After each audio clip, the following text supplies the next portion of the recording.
करुणा इसके लिए जरूरी है कि आपने आपको संतुलित व्यवस्थित। और यहाँ सेतुबंध आसन थायराइड के लिए भी अच्छा है।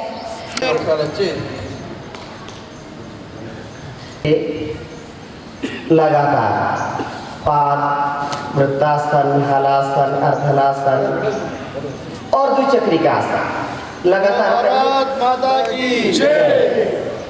Right sir. और अभ्यास का निरंतरता के साथ बैलेंस मिलेगा। ऐसे चलती का नाम गाड़ी है, अगर गाड़ी चलेगी तो सब अच्छा रहेगा, गाड़ी दौड़ेगी तो अच्छा रहेगा। अगर ये जाम हो गया मामला तो फिर सब गड़बड़ हो जाता है। इसलिए जाम ना हो, अपना काम होना चाहिए, भगवान का नाम लीजिए। और ओम है परम पिता का नाम जप, ओम है परम पिता का नाम जप ले बंदे अति मन भावन, ओम की भक्ति है अति पावन। ओम का सुमिरन, ओम का गान जप ले बंदे ओम का नाम। ऐसे ओम का जप करना और अपना सब प्रकार से तप कर अपने अपने अभ्यास करते रहेंगे बिना थके बिना रुके। और अब थोड़ा सा अभ्यास करेंगे डायबिटीज के लिए। डायबिटीज को दूर करने के लिए बहुत उत्तम अभ्यास है। उसके रोग उनको दूर करने के लिए धीरे से ऐसे पवन मुद्रासन सभी करिए धीरे धीरे कपालभाति के साथ। छोटे छोटे बच्चों को पेट की समस्याएं, उनको खाना हजम नहीं होता, डाइजेस्टिव सिस्टम वीक हो गया, लीवर किडनी आंतें खराब हो गए, तो उनको जरूर अभ्यास करना चाहिए। 3, 4, 5, 10 मिनट का अभ्यास। कोई 5 से 10 मिनट पवन मुक्तासन का अभ्यास करेगा, अपने गोमुखासन का अभ्यास करेगा, धीरे धीरे मंडूकासन और योग मुद्रासन का अभ्यास करेगा, कोई रोग पेट की नहीं होगी। ऐसे धीरे धीरे ऐसे योग is the complete science, oxygen is the nano medicine. ऐसे पूरे अभ्यास और सुबह सुबह का यही सबसे उत्तम उपाय स्वस्थ रहने का। मेरे साथ बोलिए, 100 रोगों की वैसी होगी आयु, सब रोगों की यही दवा। ऐसे उत्तान पादासन, जिनकी नाभि दिख जाती, धड़ दिख जाती है, भूख लगती नहीं, भोजन हजम नहीं होता, colitis, chronic colitis, ulcerative colitis, ulcer और कैंसर जैसी समस्याएं हो जाती हैं, उसके लिए उत्तम अभ्यास है धीरे धीरे कपालभाति के साथ उत्तान पादासन। थोड़ा होल्ड करना।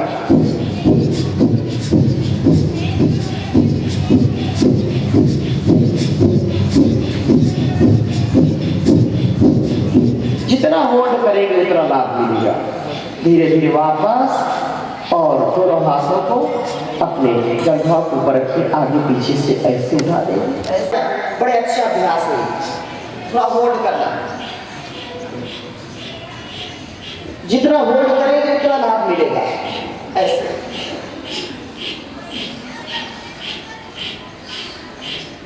लीवर किडनी आंतें आपकी अच्छी रहेगी, हार्ट भी अच्छा रहेगा।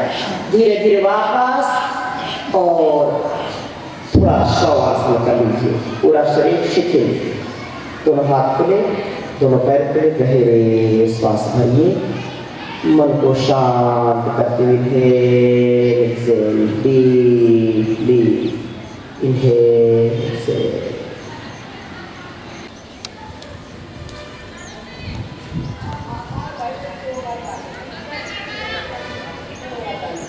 Om Shanti, unconditional surrender. Within 3 minutes to 5 or 10 minutes, every day, do this. पूरा समर्पण और पूरा दिन ऊर्जा से भरपूर। धीरे धीरे दोनों हाथों को ऊपर उठाइए, आपस में घर्षण करिए, हथेलियों को रख कीजिए ऐसे, खूब गर्म हथेली कीजिए और आंखों पर स्पर्श करके पूरे चेहरे पर स्पर्श करते हुए धीरे से बाईं करवट से उठ जाए और बाईं करवट से उठ करके ऐसे निरंतरता के साथ अभ्यास करना है। और जो सूर्य नमस्कार आदि का अभ्यास लगातार 100-150 बार करते हैं उनको भी शवासन थोड़ा जरूर करना चाहिए। दंड ज़्यादा लगाते हैं तो उनको और पूरा एनर्जी से भरपूर हो जाता है, नहीं तो पूरा दिन भी थके थके रहते हैं, नींद जैसी आती है, शरीर भारी रहता है। ऐसा ना हो इसके लिए 5 से 10 मिनट शवासन योग निद्रासन जरूर कर लेना चाहिए। आइए ऐसे अभ्यास करेंगे। मंडूकासन बहुत ही उत्तम आसन, मंडूकासन डायबिटीज के लिए, पेट के रोगों के लिए। पेट गड़बड़ तो दिमाग भी गड़बड़ और पेट दुरुस्त तो शरीर दुरुस्त तंदुरुस्त हो जाता है। तो पेट को अच्छा रखना मुख्य बात। और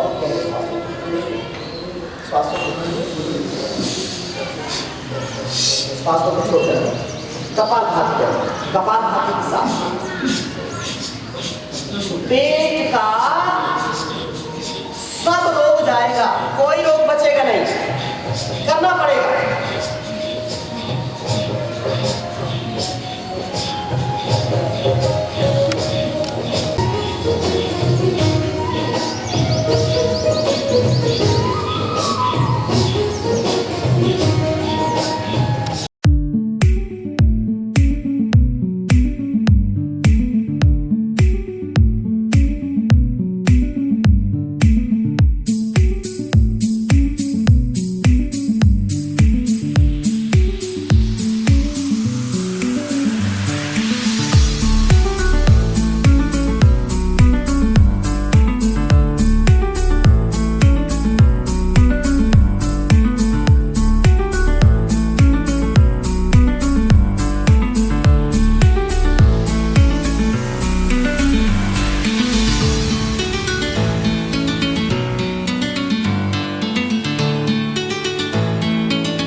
ही लाभकारी है।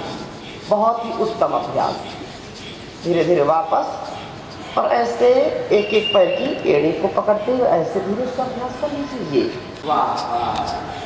और फिर ऐसे दोनों पैर के पंजों को चिपका करके अर्धचंद्रासन ऐसे पूरा अभ्यास करिए। तेरी महिमा कौन कहे तेरी माँ। आइए एक अभ्यास बजा दो भाई, भजन बजा दो, भजन के साथ करेंगे और कपालभाति करेंगे। बदलते रहेंगे, 3 से 5 मिनट करना लगातार। किसी ने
योगेश्वर श्री कृष्ण चंद्र की, पवन सुत हनुमान की, सभी ऋषि ऋषिकाओं की, सभी वीर वीरांगनाओं की, भारत माता की, गंगा मैया की, नमः पार्वती पतये हर हर महादेव। बोलिए महर्षि देव दयानंद की, दंडी स्वामी गुरु बिरजानंद की, स्वामी श्रद्धानंद महाराज की। अब हम कपालभाति करेंगे, थोड़ा सा भस्त्रिका कपालभाति करिए और आपको जाना है तो 2 शब्द बोल करके आशीर्वाद करेंगे। మన నిజామాబాద్ హరిచరణ్ మార్వాడి స్కూల్లో రామాదేవ్ బాబా యోగా శిబిరానికి నన్ను పిలవడం, నేను వచ్చినందుకు నాకు ఎంతో ఆనందంగా ఉంది. ఎందుకంటే మనిషికి మానసికంగా ఒక యోగా అన్నది చాలా పవిత్రమైంది. మనం అందరం కూడా ప్రతినిత్యం యోగా చేస్తూ మానసికంగా ఆరోగ్యాన్ని మంచి కాపాడుకోవాలని కోరుకుంటూ, ఎందుకంటే నాకు కూడా ఇది చూసిన తర్వాత నేను కూడా రేపటి నుంచి ఆలోచించాల్సిందిగా నేను నిర్ణయిస్తూ ఉన్నాను. ఎందుకంటే యోగా అంటే నాకు తెలియదు. ఈరోజు వచ్చిన తర్వాత కొంత అంటే సినిమా టీవీలో చూసుకుంటా కొన్ని పొద్దున్నే కొన్ని యోగాలు చేసేవాడిని. కానీ ఈ రకంగా అందరి సమక్షంలో చేస్తే బాగుంటుందని అనుకుంటున్నా. కానీ కాకపోతే నాకు చిన్న ప్రాబ్లం ఏంటంటే నాకు 2 మోకాళ్ళు ఆపరేషన్ అయినాయి. కాబట్టి ఎట్లా చేయాలన్నదే నేను స్వామి గారిని అడుగుతూ ఉన్నాను.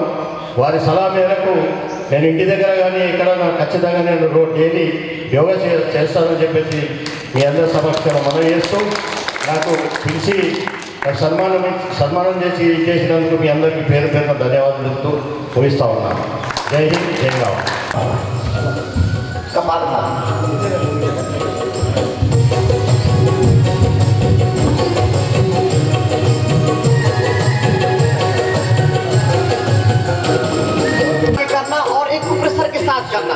जैसे कल हमने बताया था ना, तो एक प्रश्न करते जाइए, मूल बंद लगाना।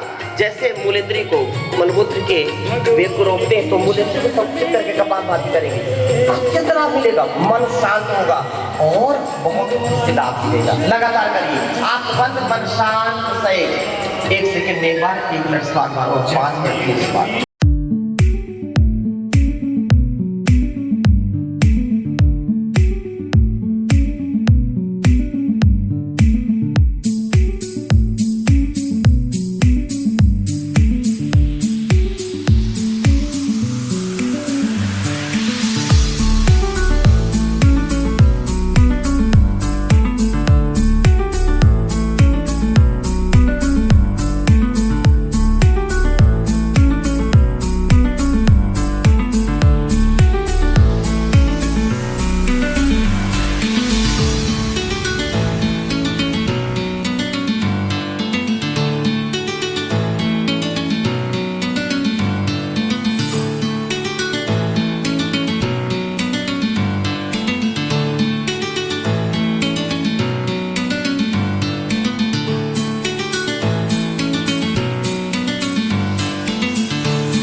तो ऐसे अनुष्ठान की भांति कपालभाति किया करें। और अगर मोटापा कम करना है तो, अगर आपको बैलेंस में शरीर को रखना है तो 1000 बार से कम नहीं करना। ये बड़ा ही जबरदस्त अभ्यास है, कभी आपको स्किन डिजीज नहीं होगी। पर हाँ क्या लगाते हैं कॉम्बिनेशन, क्या फेयर एंड लवली, हाँ फेयर एंड लवली लगाएंगे, पता नहीं कैसे कैसे। अब ये इससे भी सुंदरता नहीं आएगी, कपालभाति करेंगे तो इंटरनल एक्सटर्नल ब्यूटी बढ़ेगी। ये हमारे ये मन भी अच्छा करेगा और तन भी अच्छा करेगा। इसलिए आदि और व्याधि की शुद्ध और पवित्र खाना चाहिए। आहार लिया जाता है, भोजन किया जाता है। बोलो, आहार लिया जाता है, भोजन किया जाता है, खाना खाया जाता है। 3 चीजें बताई ना, खाना खाया जाता है, भोजन किया जाता है, आहार लिया जाता है। आहार, अब देखो स्वामी जी ऐसी बातें क्यों कर रहे हो? आहार लेना, खाना तो खाते हैं, खाना तो एक ही है जो हम खाते हैं, लेकिन आहार लेने की बात क्यों कही? आहार शुद्ध हो, सत्व शुद्धि, प्राणायाम करते रहिए। आहार का मतलब जो हम इन इंद्रियों से जो कुछ भी लेते हैं वो आहार कहलाता है। आंखों से ये दृश्य देखते हैं, रूप देखते हैं। आंखों का आहार क्या बोलो? दृश्य, रूप। आंखों का आहार दृश्य रूप है। सुंदर रूप देखते हैं, कुरूप देखते हैं, जो भी देखते हैं आंखों से। कानों का आहार शब्द, क्या बोलो? शब्द। कानों का आहार शब्द है। नासिका, इसका आहार क्या है? गंध। नासिका से तो श्वास लेते हैं और नासिका से गंध और सुगंध का, दुर्गंध का पता चलता है। अच्छा देखो, सिस्टम कितना स्ट्रॉन्ग भगवान ने बनाया है। ENT लोग बोलते हैं ना, ENT, E for I, E for I, year, ENT बोलते हैं ना, ENT है ना, E फॉर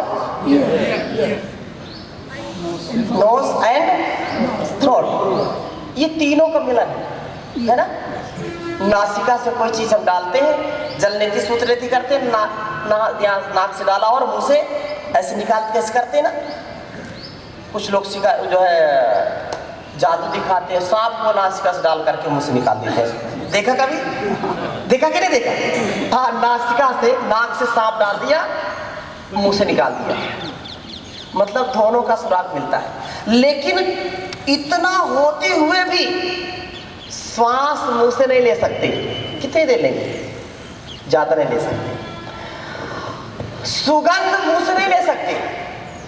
बताओ, नाक बंद कर दो और बोलो कि मुंह को खोलो और श्वास भरो और बताओ ये इसमें कौन सी गंध है, कोई बता पाएगा क्या? इसका सिस्टम ही नहीं है। रस, जिह्वा, मुंह का दो काम होता है। मुंह का एक बोलना और एक चखना, खट्टा मीठा चरपरा जो भी खाते पीते हैं। तो जिह्वा का आहार है रस, नासिका का आहार है गंध, आंख का आहार है रूप और कानों का आहार है शब्द और त्वचा का आहार है स्पर्श। स्पर्श का सुख लेते हैं ना हम, कोई चीज देखते हैं, कोई हम सुनते हैं, कोई हम सूंघते हैं, कोई खाते हैं, कोई स्पर्श करते हैं। तो बोलो सुख दुख मिलता है कि नहीं मिलता? अरे बोलते नहीं आप। मिलता है कि नहीं मिलता?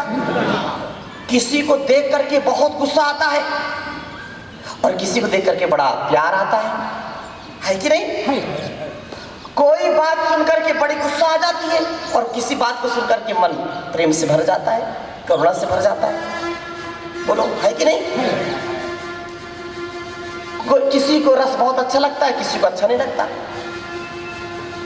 ये अलग अलग इसकी व्याख्या है, उस पर हम नहीं जाएंगे, केवल संकेत करेंगे। तो आहार अच्छा है तो हमारी बुद्धि अच्छी है, आहार दूषित है तो बुद्धि दूषित हो जाएगी। इसलिए आंखों से कभी गलत दृश्य नहीं देखना, किसी रूप को देखना, उसमें काम नहीं, उसमें भगवान राम का दर्शन करना, उसमें भगवती का दर्शन करना। नहीं तो लोग गड़बड़ कर देते हैं। हाँ, आंखें अश्लील चित्र देखती हैं, दृश्य देखती हैं और दिमाग खराब हो जाता है, गलत चीजें सुनते हैं और पारा हाई हो जाता है, बीपी हाई हो जाता है। किसी किसी को हार्ट अटैक हो जाता होता है, क्यों होता है? पहली बार कोई बात सुनी, हार्ट अटैक हो गया, उसको पिता ने डांट दिया या माता ने डांट दिया, वो पता लगा बर्दाश्त नहीं कर पाया, पता लगा कि वृद्ध व्यक्ति है और बच्चे ने बहुत सम्मान से उसको जो है सम्मान किया था, लेकिन एक बार इतनी डांट लगा दी, उसको पिता बर्दाश्त नहीं कर पाया, हार्ट अटैक। ये घटनाएं घटती हैं, घटती कि नहीं घटती? इसलिए आहार बहुत अच्छा होना चाहिए। आहार जो लेते हैं ना, अच्छा होना चाहिए, कभी बुरा नहीं होना चाहिए। इसलिए वेद क्या कहता है कि भद्रम कर्णे भी शृणुयाम देवाः, भद्रम पश्येमक्षवीर्यजत्राः। बोलो, यही बोलते हैं ना, भद्रम करने भी, हे परमपिता परमेश्वर हम कानों से कभी बुरा ना सुने, भद्र सुने, कल्याणकारी सुने। और आंखों से भद्रम पश्चिम क्षभिर्यजत्रा, आंखों से हम क्या देखे? बोलो, अच्छे दृश्य देखे। आज दुनिया में हाहाकार है, यंगस्टर्स हो, छोटे छोटे बच्चे पता नहीं दिन भर रात भर क्या क्या देखते हैं और कितनी कितनी घटनाएं घट रही हैं। क्यों? आहार दूषित हो गया ना, आहार गड़बड़ हो गया। इसलिए बच्चों को और बड़ों को चाहिए कि अच्छा आहार लें और खाना भी अच्छा खाएं। खाना हमारा आहार हमारा उपचार है। बोलो, हमारा आहार हमारा उपचार है। अच्छे दृश्य देखना। बहुत लोग बीमार होते हैं, दवा फायदा नहीं करती, परेशान होते हैं, एंजाइटी स्ट्रेस होता है, तो डॉक्टर क्या बोलते हैं? ऐसा करो, इनको कुछ दिन हिल स्टेशन ले जाओ, ऐसा बोलते हैं ना, बोलते हैं ना, कहीं नदी नाले के पास ले जाओ, कहीं पर पहाड़ों पर ले जाओ, खुली वादियों में ले जाओ, कहीं जो है मसूरी ले जाओ, कहीं हिमालय में ले जाओ। क्यों बोलते हैं? दृश्य का प्रभाव हमारे स्वास्थ्य पर पड़ता है। तीर्थ यात्रा, वो तीर्थ यात्रा है। तो इसलिए ये बहुत जरूरी है। कपालभाति करें, बाह्य प्राणायाम कर लीजिए, कुछ बातों को सुनते जाइए। बाह्य प्राणायाम,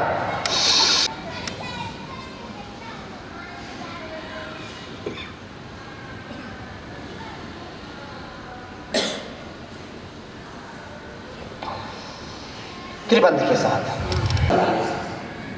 और ध्यान लगाने से क्या होगा, हमारी आंतें, हमारा डाइजेस्टिव सिस्टम स्ट्रॉन्ग हो जाता है। डाइजेस्टिव सिस्टम स्ट्रॉन्ग होगा, पाचन तंत्र अच्छा होगा। और जब हम जालंधर पर लगाते हैं तो इससे हमारा रेस्पिरेटरी सिस्टम स्ट्रॉन्ग हो जाता है, विशुद्धि चक्र जागृत हो जाता है, मूलाधार से सहस्त्रार तक सुसुप्त शक्तियों का जागरण होगा और मन भी शांतिकार हो जाता है। बहुत जबरदस्त है। ऊर्ध्वरेखा ऊर्ध्वचेता बनेगी, मन पर गहरा प्रभाव इसका पड़ता है। नहीं, मन को कंट्रोल करने का कोई उपाय नहीं है। कोई वैक्सीन क्या मन को कंट्रोल करनी, बताओ? कोई यहाँ इंजेक्शन देते हैं क्या?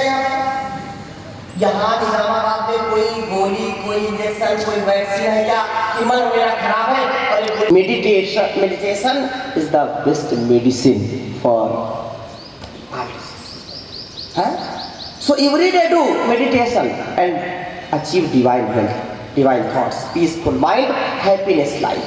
तो 3 बार से 5 बार 11 बार तक जिनको पाइल्स की शिकायत, फिसर की शिकायत, फिस्टुला की शिकायत हो जाती है, लाभ नहीं मिलता, डॉक्टर बोलता है ऑपरेशन कराना पड़ेगा, एक बार करा लिया दोबारा फिर हो जाती है, परेशानी होती है। जो बाह्य प्राणायाम करेगा उसको कभी भी पाइल्स, फिस्टुला, फिसर की समस्याएं हो ही नहीं सकती हैं। ये बहुत जबरदस्त है, नहीं तो बड़ी परेशानी होती है। पेशाब करने में जलन, दीर्घ शंका जाने में, जो है फ्रेश होने में ब्लड आने लगता है। याद रखना, किसी को भी यदि बवासीर, पाइल्स की शिकायत शुरू में हो रही है तो उसको कभी भी मल त्यागते समय जोर नहीं लगाना चाहिए, बल नहीं लगाना चाहिए, प्रेशर नहीं देना चाहिए, उससे और रोग बढ़ जाता है। पेट साफ नहीं होता, फिर क्या करना है? आपको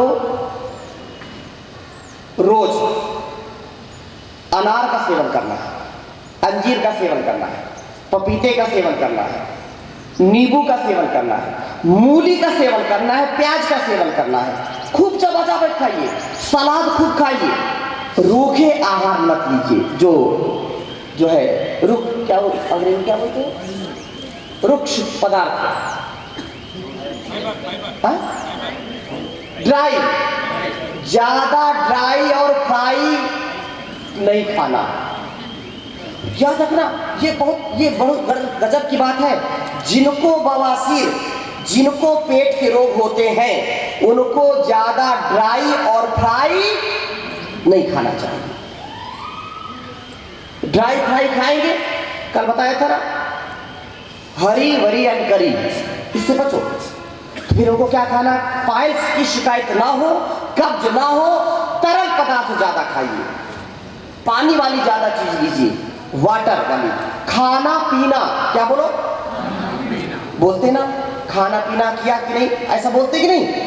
खाना पीना मतलब क्या है? खाने को पीना और पानी को खाना। बात समझे कि नहीं? पेट के रोग नहीं होंगे।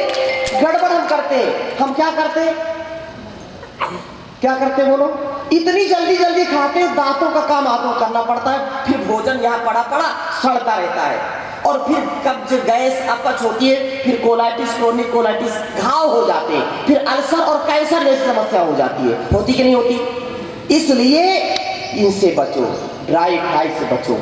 और जिनको पेट के रोग हैं उनको 40 से 50% मतलब 50% खाने के पहले सलाद का प्रयोग करना चाहिए। खूब चबा कर, सुरकाई की सब्जी खाइए, जूस पीजिए, सूप पीजिए, भोजन में प्याज का प्रयोग करिए। कपालभाति करो, करते रहो। अब करते रहिए, सुनते रहिए। हाँ, अनुलोम विलोम कर लो। अच्छा, उज्जाई प्राणायाम, अनुलोम विलोम, उज्जाई प्राणायाम। तो अनुलोम विलोम करिए और बातों सुनिए। तो एक साधे सब सदे, सब साधे सब जाए। जिसको एक बार पाइल्स हो गया, किसी को ब्लीडिंग बहुत होती है, किसी को ब्लीडिंग नहीं होती है, केवल जलन होती है, बहुत दर्द होता है, पीड़ा होती है, पेन होता है, बैठना मुश्किल होता है, तो उनको सदा सावधान रहना चाहिए। पेट के रोग जिद्दी होते हैं, एक बार आंतों का रोग हो गया, लीवर का रोग हो गया, किडनी का रोग हो गया, जल्दी से जाता नहीं है, याद रखना। जब जब खान पान पर गड़बड़ी होगी फिर हो जाएगा, फिर क्या करना, फिर ऐसा काम करो कि खान पान को अच्छा करो, पानी खूब पीजिए, घूंट घूंट करके पानी पीजिए, भोजन को चबा चबा के खाइए, रुक्ष पदार्थ मत खाइए। जिनको लीवर की समस्या है उनको ज़्यादा मैदे से बनी चीज़ें, चीनी, मावा, गरिष्ठ पदार्थ उनको नहीं खाना चाहिए, भारी पदार्थ नहीं खाने चाहिए, उनको तरल पदार्थ खाना चाहिए, उनको खिचड़ी और दलिए का प्रयोग करना चाहिए, जौ की दलिया का प्रयोग करना चाहिए किडनी के रोगों के लिए। पुष्टाहार दलिया खाएंगे तो मोटापा भी कम होगा और पेट साफ रहेगा। मिलेट्स का प्रयोग ज़्यादा करिए भोजन में, जौ, बाजरा, रागी और क्या होता है मिलेट्स में, और क्या क्या आता है, हाँ मक्का, जौ, बाजरा, रागी, मक्का, ज्वार आदि, इनका सेवन करिए, इनकी रोटी खाइए, इनको कभी कभी जाओ कंजी गंजीन, हाँ, तो उसको कभी कभी उबाल करके, थोड़ा सा उबाल करके हल्का सा स्टीम दे करके कभी अंकुरित कर लिया, चने को, जौ को, बाजरा को, या उसको जो है उसकी दलिया भी बना खा सकते हैं मोटी मोटी, और कभी कभी जो है मूंग, मोठ, मेथी, मूंगफली, क्या बोला, मूंग, मोठ, मसूर, मेथी, मूंगफली। अभी ये मौसम अच्छा चल रहा है, इसको रात में भिगा दीजिए, 2-3 दिन कर दीजिए, अंकुरित हो जाएगा। अंकुरित का सेवन करिए, सलाद के साथ प्रयोग करिए, बड़ा गजब का है। धूप स्नान करिए, मिट्टी पट्टी का सेवन करिए, मिट्टी पट्टी आंखों पर, पेट पर रखिए तो वो अच्छा हो जाएगा। हम अनार की बात कर रहे थे, तो जिनको भी पेट के रोग है, कोलाइटिस हो या पाइल्स की शिकायत हो, कब्ज हो, उनको रोज एक अनार जरूर खाना चाहिए। अनार को छीलिए और उसका बीज निकालिए और बीज को चबाइए, रस को पी जाइए, बीज को बाहर कर दीजिए। ये 100 रोगों की दवा है। एक अनार 100 बीमार, बोलते हैं ना, ये कहावत है कि एक अनार 100 बीमार। दानिम बोलते हैं, क्या बोलते हैं, दानिम्मा, दानिम्मा, ये संस्कृत का नाम है दानिम, और कहीं दानिम्मा बोलते हैं, कहीं डानिम्मा बोलते हैं, अलग अलग। तो ये जो, हाँ, ये हमारे यज्ञ रामदास जी के लिए एक बार जोरदार अभिनंदन करो। हाँ, ये पूरा जब से आते हैं लगे रहते हैं, और हाँ, पूरी देखो के रूप में, लेप के रूप में प्रयोग करते हैं। और अगर लेप नहीं लगा सकते, खा नहीं सकते, पी नहीं सकते, तो उसको अग्नि में डाल सकते हैं, और अग्नि में डाल करके उसकी सुगंधी जब हमारे अंदर जाती है तो वही काम करती है। जिनको हार्ट की समस्या है, हृदय जो है हृदय स्टिच करें, पतंजलि चिकित्सालय में, मेगा स्टोर में कई प्रकार की औषधियाँ हवन करने के लिए मिलती हैं कि उसमें रोग के अनुसार, अगर मस्तिष्क के रोग है तो मेधिस्टिच करें। घी डालना है, फूंक रहे हैं, ऐसा नहीं है। ये 1 चम्मच घी डालते हैं तो पूरे वातावरण में फैल करके हजारों चम्मच का वो प्रयोग करता है, हजारों चम्मच का।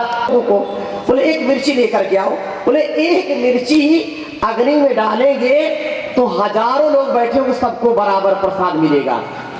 मिलेगा कि नहीं मिलेगा? हाँ, लाल मिर्च इसमें डाल करके देखिए, खांसी और सब जो है, अभी सब जो है आंखों से आंसू और नासिका से सब जो है बहना शुरू हो जाएगा, छोड़ करके भागेगा और दूर तक पता चल जाएगा कहीं क्या हो गया। तो ये पदार्थ विज्ञान है, हमारे सब ऋषि मुनि जानते थे। और याद रखना, हमारे सब पूर्वज अपने घरों में रोज करते थे यज्ञ, बिना यज्ञ किए कोई खाना नहीं खाता था। इसको होम कहते हैं। क्या कहते हैं इसको होम कहते हैं, इसको अग्निहोत्र कहते हैं, इसको हवन कहते हैं, इसको देव यज्ञ कहते हैं। और हर घर में पहले होता था। इसलिए इसको होम को हर घर में लोग करते थे, इसलिए अंग्रेजों ने घर का नाम क्या बना दिया? होम। अंग्रेजी में होम को, घर को क्या कहते हैं? होम। अंग्रेजों ने जान लिया कि जहां रोज सुबह होम होता है वो होम है, और हम होम भूल गए, हमने घर को बना दिया हाउस। हाउस बना दिया, गृह को क्या बना दिया? हाउस बना दिया। ये उसको क्षमा करना, लेकिन कड़वी बात है। इन माताओं से पूछो, आपसे पूछ, सेम टू यू, आपसे पूछो क्या करते? नौकरी करते थे, बिजनेस करते, व्यापार करते। माता क्या करती? क्या बोलते हैं? हाउस वाइफ है।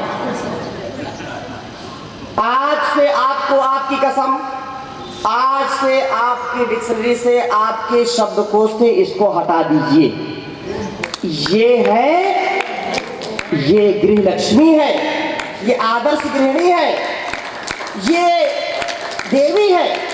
इसलिए ये अनावश्यक हमको व्यवहार नहीं करना। आप भी ऐसे परिचय देना बच्चों से, विश्वविद्यालय में बच्चों से पूछे उत्तर देते हैं, तो हमको अपने घर को स्वर्ग बनाना। क्या बनाना है बोलो? स्वर्ग बनाना है। इसलिए जिस घर में रोज योग यज्ञ होता है, जिस घर में वेद उपनिषद दर्शनों का पाठ होता है, जिस घर में अतिथियों का सत्कार होता है, जिस घर में माता पिता बड़े बुजुर्गों का सत्कार होता है, जहां पर उनका तिरस्कार नहीं होता, उनका अपमान नहीं होता, वो घर स्वर्ग के समान होता है। यही स्वर्ग और यही नरक है, याद रखना। इसलिए अपने घर को स्वर्ग बनाइए, अपने घर को स्वर्ग बनाना है, सनातन को घर घर पहुंचाना है, तो योग यज्ञ आयुर्वेद का प्रयोग करना है। घर में बच्चों को बिठा करके स्वाहा स्वाहा बोल करके आहुति दीजिए, गायत्री मंत्र का, महामृत्युंजय मंत्र का, और जो है संगठन सूत्र का, अलग अलग मंत्रों का आप जो है वाचन करिए। और ये वातावरण को शुद्ध करता है, मन को भी शुद्ध करता है, जीवन को शुद्ध करता है, ये बहुत जरूरी है। तो आइए अब भ्रामरी उद्गीत करते हैं। समय भी पूरा हो गया है, फिर कल और चर्चा करेंगे इस पर। हम कल चर्चा करेंगे रोगों का कारण और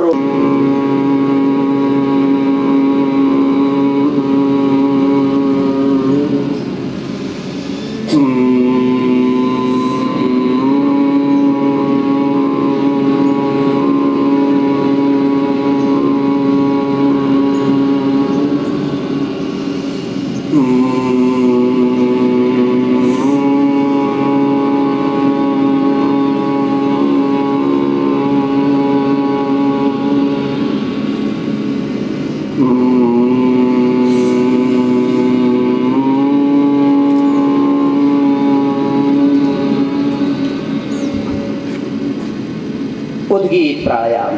गहरे सांस भर करके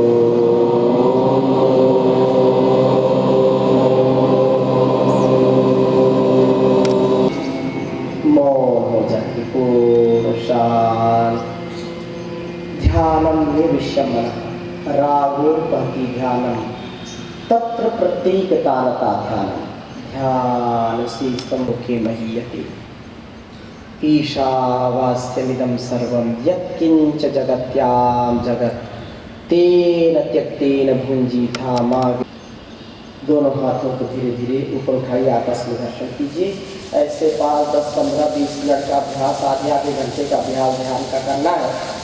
आंखों पर गरम गरम तेलों को स्पर्श करेंगे और ऐसे पूरा चेहरे को स्पर्श करते हुए चलिए। कानों को चारों तरफ से दबाइए, ऐसे दबा दीजिए, खूब दबाइए और चारों तरफ से दबा करके थोड़ा सा ऐसे खींचिए, रगड़ दीजिए, ऐसे ये ऐसे पूरा रख दीजिए। आईब्रो, अपनी भाव को ऐसे दबाइए, चारों तरफ से खूब दबाइए, गहरे गहरे सांस भरते जाइए और दबाते जाइए। ऐसे स्लाइवा ग्रंथि को, लार ग्रंथि को चारों तरफ दबाइए। जिनको कब्ज रहती है यहाँ चिन ठुड्डी को दबाइए, यहाँ पर तो ऐसे दबाएंगे तो कब्ज की समस्या दूर होगी। यहाँ पर भी एक पॉइंट है कब्ज का, बिल्कुल यहाँ चिन ठुड्डी में। और जो मुख को 4-5 बार खोलिए, बंद करिए, ऐसे तो कानों तक इसका प्रभाव जाता है। दाएं बाएं चलाइए, ऐसे करोड़ों बार तक प्राणायाम। गहरे सांस भरिए, मुंह को बंद करके। जिनके कान बहते हो, कान के पर्दे में सुराख, वो नहीं करेंगे। धीरे से जो नहीं जिनको नहीं वो करेंगे। गहरे सांस भरिए, नासिका बंद करिए, मुंह को फुलाइए, धीरे धीरे प्रसार दीजिए। पूरा रिलैक्स हो जाए। ऐसे धीरे से थोड़ा सा मसाज करिए अपने चेहरे पर, और मसाज करिए पूरे यहाँ आंखों के ऊपर, ऐसे धीरे धीरे नासिका के पास पूरे चेहरे को, और पूरे सिर के ऊपर से ऐसे धीरे धीरे मसाज करिए। ऐसे पूरा रिलैक्स पीछे तक ले जाइए, कान तक ले जाइए ऐसे, और धीरे धीरे हल्का सा स्पर्श करते हुए ऐसे रिलैक्स हो जाएंगे। ये बहुत उत्तम है। थोड़ा थोड़ा अभ्यास भी बहुत कारगर हो जाता है, बहुत उत्तम हो जाता है। तो आहार पर कंट्रोल रखना। मेरे साथ बोलिए, एक भुक्तम सदा आरोग्यम, द्विभुक्तम बलवर्धनम। एक भुक्तम सदा आरोग्यम, द्विभुक्तम बलवर्धनम, त्रिभुक्तम सदा रोगम, चतुर्भुक्तम मारकम। एक बार खाए योगी, बोली तो, 2 बार खाए भोगी, 3 बार खाए रोगी, 4 बार बार बार जो खाए उसकी हालत क्या होगी, जल्दी टिकट कट जाएगा। ठीक है ना? इसलिए एक भुक्तम सदा रोगम, हित भुक, मित भुक, ऋत भुक। कल इसके विषय में हम चर्चा करेंगे, बहुत अच्छी चर्चा करेंगे। आज जो है कुछ लोग कोशिश किए, कुछ आए, लेकिन कल और अपने बच्चों को भारतीय शिक्षा बोर्ड से पढ़ाइए, अपने आप को निरोगी बनाइए, पतंजलि वेलनेस में आइए, योग करिए और कराइए, यज्ञ करिए और कराइए, अपनी संस्कृति को, अपने संस्कारों को आगे बढ़ाइए। बोले भारत माता की। आइए सिंहासन से आसन करेंगे और AYT जीभ निकालिए,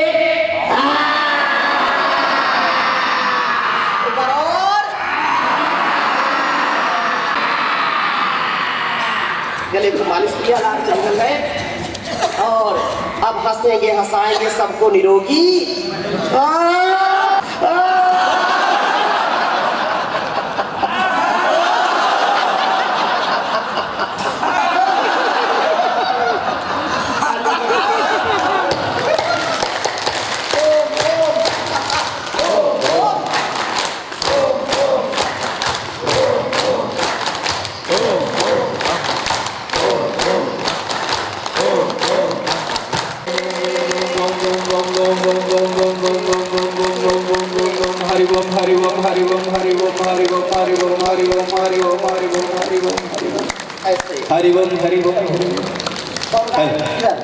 యూట్యూబ్ లో చూసినప్పుడు లైక్ చేయడం మర్చిపోకండి. మంచిని లైక్ చేద్దాం, చెడుని కాదు. అనేక వీడియోలు చూస్తారు కదా, స్వామీజీ యొక్క వీడియోలు చూసినప్పుడు కూడా లైక్ బటన్ ఉంటుంది, లైక్ బటన్ నొక్కండి. స్వామి పరమార్థ దేవ్జీ యొక్క వీడియోలు కూడా ఉంటాయి, దాంట్లో కూడా మీరు చేద్దాం. శాంతి పాఠం అయిపోయినాక వెళ్దామండి. నేను చెప్పడం ఏంటంటే, ఈ యూట్యూబ్లు లైవ్ దాంట్లో చూస్తున్నాం, ఇంకెందుకు రావడం అనేటువంటిది కాదు. 1600 కిలోమీటర్ల నుండి స్వామీజీ మనను చూడడానికి వచ్చాడు, మనకి కొన్ని విషయాలు చెప్పడానికి వచ్చాడు. అందుకని మనము ఇక్కడికి రావాల్సిందే, ప్రత్యక్షంగా సాధువుల యొక్క దర్శనము చేసుకోవాల్సిందే. స్వామీజీ ఇంతకుముందే చెప్పాడు, కళ్ళు చాలా కొన్ని ఆహారాలను తీసుకుంటాయి, ఇది మంచి ఆహారం, సాధు దర్శనం, స్పర్శనం కూడా. కాబట్టి సాధువులు ఎక్కడైనా వచ్చేసినప్పుడు వాళ్ళని దర్శించుకోవడం, స్పర్శించుకోవడం అనేటువంటిది చాలా మంచి లక్షణము. అందుకని మనమందరం రేపు మరింత, నిన్నటి కంటే ఈరోజు కొంచెం ఎక్కువ వచ్చారు, ఈ రోజు కంటే రేపు మరింత, రేపు లాస్ట్ కాబట్టి ఇంకా లాస్ట్ కదా, ఏదో నిన్నటిలాగే చేస్తాడు, అవి కాదు. రేపు వినవలసిన అంశాలు వేరుగా ఉంటాయి. స్వామీజీ చెప్తున్నాడు, రేపు హితబుక్కు ఎలాంటి హితమైనటువంటి ఆహారం తీసుకోవాలి, ఎలాంటి ఆహారం తీసుకోవాలి, కొన్ని రోగాలకి సంబంధించినటువంటి మెడిసిన్ కూడా చెప్తా ఉన్నాడు. కాబట్టి వాటన్నింటినీ తెలుసుకోవడానికి మీరు రేపు అధిక సంఖ్యలో వస్తారని. మీరుగా ప్రతి ఇల్లు ఘర్ ఘర్ యోగా, ప్రతి ఇల్లు ఏం చేయాలి, యోగామయం కావాలి. అలాంటప్పుడే మన నిజామాబాద్, ఇందూరు ఆరోగ్యమయం అవుతుంది. కాబట్టి ప్రతి ఇంట్లో చాలా మంది AYTT చేశారు, అసిస్టెంట్ యోగా టీచర్స్గా, సహయోగ శిక్షకులుగా మారారు. కొంతమంది హరిద్వార్కి వెళ్ళి ముఖ్య యోగ శిక్షకులుగా కూడా మారారు. వాళ్ళందరూ కూడా మరి ఈ యోగా ప్రసారంలో పనిచేస్తూ ఉన్నారు. అలాగే మనం కూడా యోగా శిక్షకులు కావాలి. మన బాడీ గురించి, మన లోపల ఉన్నది ఏంటో తెలుసుకోవాలంటే డాక్టర్కే తెలవాలా? మన గురించి మనకు తెలియద్దా? దానికోసం మెడిసినే చదవాలా? అదేం లేదండి. ఈరోజు అన్ని విద్యలు చదువుకోవాల్సినటువంటి అవసరం ఉన్నది. మనంగా చదువుకుంటున్నాం. ఇలా ఆధ్యాత్మికమైనటువంటి స్వామీజీ బాబా రామ్దేవ్ గారు మనకి చాలా విషయాలు తెలియజేస్తా ఉన్నారు. వారి శిష్యులుగా మరి దేశం యొక్క కోఆర్డినేషన్ చేస్తూ చీఫ్ కోఆర్డినేటర్గా వ్యవహరిస్తున్నటువంటి పెద్దలు స్వామి పరమార్థదేవ్జీ మన సామీప్యంలోకి వచ్చారు. మనం అందరం కూడా ఇంకా కొంతమందిని ఈ సౌభాగ్యాన్ని కల్పించడానికి మనం ఒక ప్రచారం చేద్దాం. ఓకేనండి. ఇక్కడ ఉన్నటువంటి జిల్లా సభ్యులందరూ కూడా ఏం చేశారు? చాలా మందిని దానం తీసుకొని ప్రచారం చేశారు.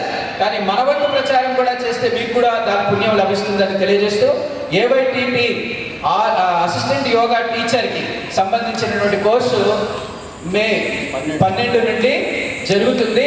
యువకులు, ఇక్కడ వచ్చిన వాళ్ళందరూ యువకులే ఉన్నారు. చాలామంది తక్కువ యువకులు వచ్చారు. బాగా యువకులు వచ్చారు. మీ అందరూ కూడా ఏవైటీలో పాల్గొని మంచి శిక్షకులుగా మారి తెలంగాణ అభివృద్ధికి, మన ఇంటింటి ఆరోగ్యాన్ని పెంచడానికి ఉపయోగపడతారని కోరుకుంటున్నాం. స్వామీజీ చెప్పినట్లు వేరే ట్రైనింగ్లు అయితే వేల రూపాయలు తీసుకుంటారు. మన దగ్గర చాలా తక్కువ రూపాయలతో ఎక్కువ విషయాలను తెలియజేస్తారు. అలాగే స్టేట్కి సంబంధించినటువంటి మంచి యోగా శిక్షకులు కూడా మనకి కొన్ని రోజులు ఆన్లైన్లో కూడా చెప్తారు. కాబట్టి మీరు తప్పకుండా ఏవైటీలో పాల్గొనండి. ధన్యవాదాలు. ఒక రిజిస్టర్ పెట్టబడాలండి. దయచేసి మీరందరూ పేరు, ఫోన్ నెంబర్ రాయండి. ఎందుకంటే సంఘటనతో కలిసి పనిచేయాలని చాలామంది అనుకుంటూ ఉండదు. మేము మీ దగ్గరికి రీచ్ కాలేకపోతున్నాం. కాబట్టి దయచేసి ఎవరైతే సంఘటనతో కలిసి పనిచేయాలనుకుంటున్నారో రోజుకో 2 గంటల సమయం కూడా ఇస్తే చాలు. అలాంటి వాళ్ళు ఇక్కడ వేల మంది ఉండుంటారు. ఆ రిజిస్టర్ అక్కడ పెట్టబడతారు. దయచేసి దాంట్లో పేరు, ఫోన్ నెంబర్, పేరు రాయడం మొత్తం లేకుండా ఫోన్ నెంబర్ రాయండి. మేము కాంటాక్ట్లోకి వచ్చేస్తాం. లేదు నా నెంబర్ అక్కడ ఉన్నది 7780423339. జిల్లా అధ్యక్షుడిగా 10 సంవత్సరం చేస్తున్నాం. స్వామీజీ నిర్దేశం ఇచ్చారు. వచ్చే ఇంటర్నేషనల్ యోగా డే జూన్ 21 2026 వరకు కనీసం 1000 మంది సభ్యత్వం ఉండాలని శాసించారు. వారి శాసనాన్ని పాటించాల్సిన బాధ్యత మనందరికీ ఉంది. దయచేసి ఇప్పటికే 100 మంది కలిసి ఉన్నారు సంఘటనతో. దీన్ని స్ఫూర్తిగా తీసుకొని, స్వామి గారిని స్ఫూర్తిగా తీసుకొని మనం మొత్తం తెలంగాణలో కాదు దేశంలోనే నంబర్ 1 ఉండే ప్రయత్నం చేద్దాం. నాతో మీరు సహకరించాలని అందరినీ ప్రార్థిస్తున్నాను. విశ్వే దేవా శాంతి, బ్రహ్మ శాంతి, సర్వగం శాంతి, శాంతిరేవ శాంతి.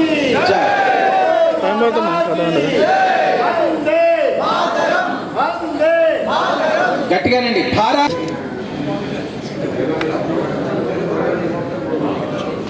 యోగ, యజ్ఞ, ఆయుర్వేద మన ఆయుధం అయితే ఆరోగ్యం మనకు బానిస అవుతుంది. యోగా చేయండి, ఆరోగ్యంగా ఉండండి. योग संपूर्ण जीवन पद्धति है. योग से संपूर्ण आरोग्य है.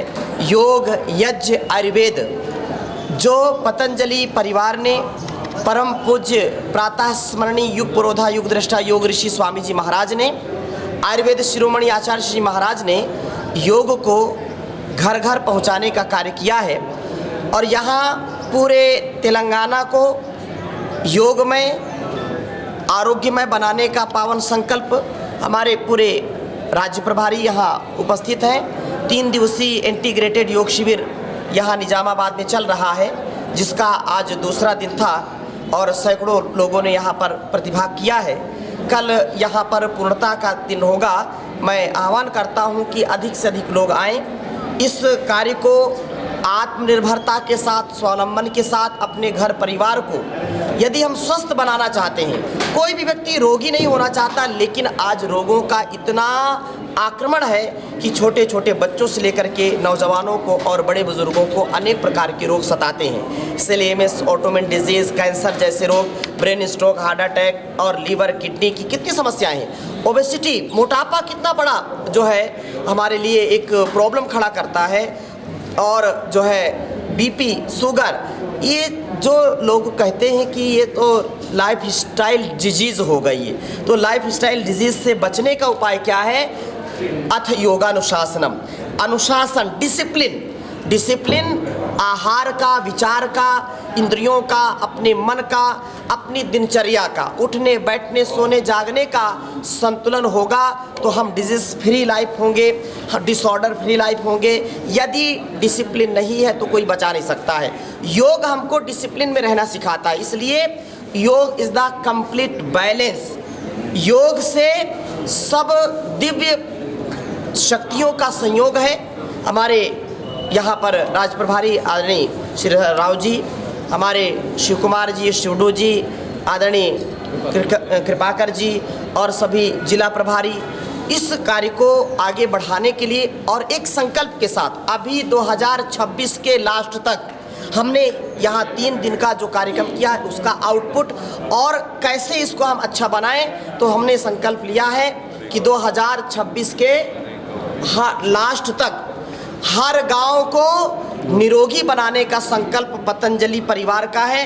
भारत स्वाभिमान पतंजलि योग समिति, युवा भारत किसान सेवा समिति, सोशल मीडिया सब मिलकर के सबको निरोगी बनाने का कार्य करके हर तहसील में, तालुका में, मंडल में, हर गांव में योग की कक्षा चलाना, योग से लोगों को आरोग्यता देना, अपनी सनातन परंपरा को आगे बढ़ाना, अपने धर्म को, स्वकर्म को, अपने कर्तव्य को आगे बढ़ाना, धरती माता की सेवा, भारत माता की सेवा, गौ माता की सेवा करना, ये हमारा परम कर्तव्य है। और स्वदेशी का प्रयोग करना, मल्टीनेशनल कंपनियों को खदेड़ना, क्योंकि जो भारतवर्ष का लाखों लाखों अरबों अरबों रुपए यहाँ से लेकर के जाती हैं और देश को बर्बाद कर रही हैं। हम स्वावलंबी बने, आत्मनिर्भर बने।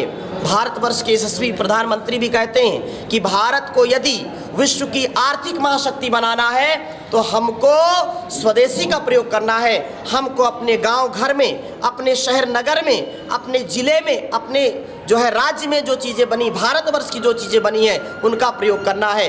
पतंजलि इस अभियान को आगे बढ़ा रहा है और पतंजलि का जो उत्पाद है वो उपचार के लिए, उपकार के लिए, सेवा सत्कार के लिए, व्यापार के लिए नहीं है, एक बहुत बड़ा विकल्प है। इसलिए इस अभियान को भी आगे बढ़ाना है। भारतीय शिक्षा बोर्ड जो 21वीं सदी का सबसे बड़ा अभियान है जिससे अपने बच्चों को महान बनाने का कार्य होता है, तो पतंजलि गुरुकुलम, आचार्य कुलम हो, पतंजलि विश्वविद्यालय हो, एक बड़ी शिक्षा की जो है, एक जो वर्षों वर्षों की गुलामी है, शिक्षा की गुलामी जो लॉर्ड मैकाले ने हमारी भारतीय संस्कृति में कालिक पोती थी। उस समय 1835 में लाखों लाखों गुरुकुल चलते थे, हर गांव में गुरुकुल चलते थे और हमारा जो शिक्षा का, चिकित्सा का हमारा स्वावलंबन बहुत आगे था, लेकिन उसको तोड़ने का काम किया था। तो अब 21वीं सदी में परम पूज्य स्वामी जी महाराज ने जो भारतीय शिक्षा बोर्ड का बीड़ा उठाया है और भारत सरकार ने उसको मान्यता दी है, तो पूरे देश में लागू हो रहा है। तो मैं आह्वान करना चाहता हूं कि अपने बच्चों को भारतीय शिक्षा बोर्ड से पढ़ाएं, भारतीय शिक्षा बोर्ड से अपने विद्यालयों को जोड़ें और मानव से महामानव बनाने का कार्य करें। भारत माता की जय। योगा चेंडी, आरोग्य उन्नति। बहुत बहुत प्रणाम।